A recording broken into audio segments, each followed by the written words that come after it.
హైవేర్స్ ఈరోజు ఏపీలో ప్రకాశం జిల్లాలో ఘోరం అండి. ఒక కారులో 8 మంది వస్తున్నారు. 8 మంది ఆ కారులో అంటే పిల్లలు ఉంటారులే.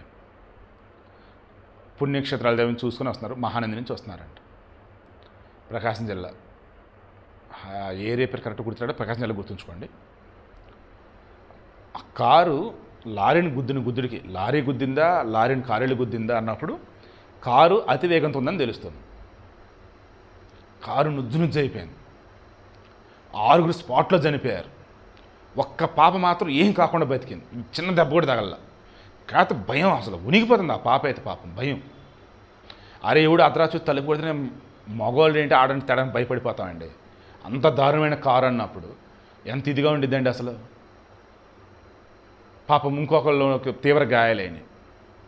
నిజంగా ఆ పాప మృత్యం చేయాలి అంతే. తీవ్ర గాయాలైన వాళ్ళు పాప బాబా ఎవరు పాపం త్వరగా కోలుకోవాలని కోరుకుంటున్నాను. వీడికి మెయిన్ ఇంటెన్షన్ క్యాటలిస్ట్ ఏపీ ఛానల్లో పెడుతుంది. ఎందుకంటే ఏపీకి సంబంధించిన న్యూస్ అని. అండ్ మిగతా అన్ని ఛానల్స్ షేర్ చేస్తాను కాబట్టి దీనిని ఇక్కడ ఇస్తున్నా మరలా చెబుతున్నా, అతివేగం వద్దండి. అండ్ పుణ్యక్షేత్రాల దర్శనం అన్నప్పుడు ఓకేనా, కొంచెం కేర్ఫుల్గా ఉండండి. అండ్ నిద్ర లేకుండా డ్రైవ్లు అస్సలు చేయకండి.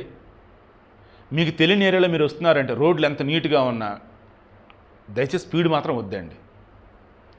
అతివేగం, ఈ ప్రమాదాలు ఇవన్నీ చూస్తుంటే మా ఫ్రెండ్స్ తెనాలి, నేను డిగ్రీ చదివింది, రారా వెళ్దాం అని అన్నాడు. అడుగుతున్నా సరే నేను రావట్లా.